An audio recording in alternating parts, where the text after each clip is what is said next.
When I was struggling to find enough consistency to be profitable, I was looking for the holy grail in every indicator and setup that I could find.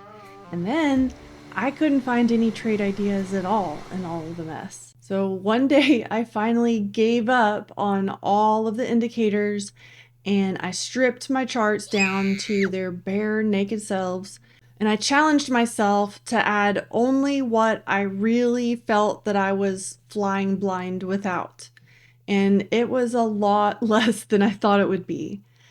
I do use different indicators for different setups and time frames, but it got me thinking. If you had to strip your charts naked, if you could keep the candlesticks but were forced to choose just one tool to navigate the chaos, which one actually pays the bills? A lot of new traders tend to think that more is better, and they stack the RSI on top of the stochastic, on top of the CCI, etc., until their chart looks like the spaghetti factory exploded. And that isn't an edge, y'all. It's just a whole lot of confusion. So if you want my hot take on what indicator I can't live without, I'm about to spill all the beans on that. So the problem with most of these other indicators out there, especially a lot of the oscillators, and I'm going to pick on the RSI here for a minute, is that they really have a ceiling. So in a strong trend, the kind of trend where we make the real money, the RSI will hit 70 or 80 and scream, overbought, short now. And price just keeps ripping higher and higher for another 50, 100 points, whatever. And it tricks you into fighting the trend instead of riding it. But there is one tool, and I like to call it the Mac Daddy of momentum, because that tool helps me fix a lot of this kind of one-dimensional problem that we have with a lot of indicators. And it doesn't just tell you that price is moving, it helps you understand the story behind the move without adding all of this crazy junk to your chart. So if you, like me, have ever found yourself trying to trade in this indicator spaghetti soup, I just confessed I'm guilty as charged. So let me tell you what I wish that I had learned a lot earlier in my trading career, which is you don't need any secret hidden indicator, or on the flip side, all of the tried and true all on top of each other.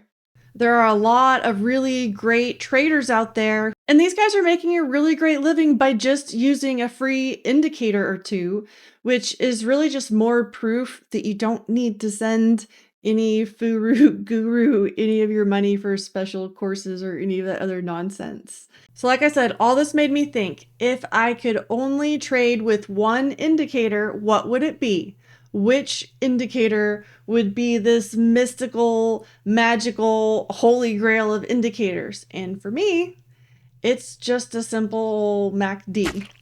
And that's because MACD gives you three of the most important things all in one package. And it's free. So first you get trend direction with the fast versus slow EMA relationship. So momentum strength with the histogram that visually shows you expansion and contraction and exhaustion reversal pressure when we find divergences. That alone is more than RSI, stochastics, and most other tools can show you, and it's all just in one stupid, simple, free tool. And y'all, if you want a powerful trade, you want a divergence setup. MACD can show you some really clean divergences in swing highs and lows even before it shows up in the price action, to kind of front run some of these things. You've probably seen me do this live, and that makes them both more simple and reliable. So also more catchable and more profitable. Then you can add these divergences to anything else that you already know and work with well, like the concepts of liquidity squeezes, weak or poor highs and lows, market structure, whatever you've got, and you can make yourself a really tradable, profitable edge. And that is the real holy grail of trading. So do you want to see some of my favorites? We don't gatekeep on the trading ranch, so here are some of the top easiest to find and trade setups out there. First up, here's how we trade trend exhaustion divergences at the ranch. And I've nicknamed it the Stampede Setup because to me, it looks like a stampede breaking out of a trend when it's cornered at a key level. We see MACD make a stronger push relative to the price action structure, a divergence. Price hits a major level from a higher time frame analysis, a VWAP, prior session high-low, weekly levels of Fibonacci's, however you want to find your favorite key levels. And we calculate the risk to reward with targets and stop losses to other key levels, and then size the trade based on the risk. We won't make profit every time, that is part of trading, unfortunately, but it's a highly reliable setup at a meaningful level with a divergence. And it works because momentum dies before price does, and smart money distributes and accumulates while retail chases. Who do you want to be trading with? All right, the next one is similar, but with a bit more nuance, but also one of the highest probability setups out there.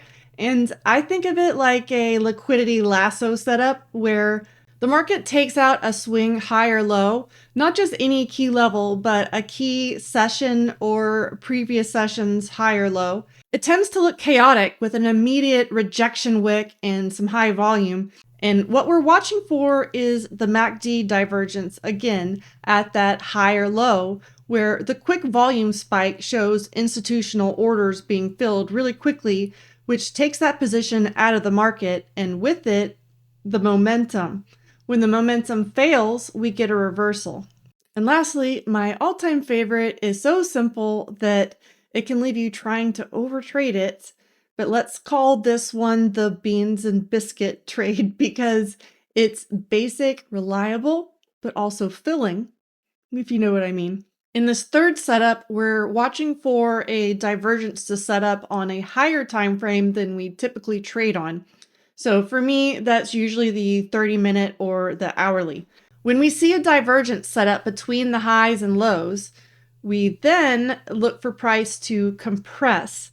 So if a trend was in place, we're looking for smaller candles. On the lower time frames, like the 5 or the 15-minute, we can look for a price action signal, like a little break of structure, a sweep, or a retest, something like that. This beans and biscuits trade is reliable because the higher time frame divergence marks a major shift in momentum, and the lower time frame entries help us get precision entries and a good risk to reward analysis. One of my favorite things about these setups is I really just have to watch the same simple and free indicator for all of them, which helps me really focus on finding the right trades, which we know aren't based on revenge, FOMO, or boredom. They need to be based off of the real charts.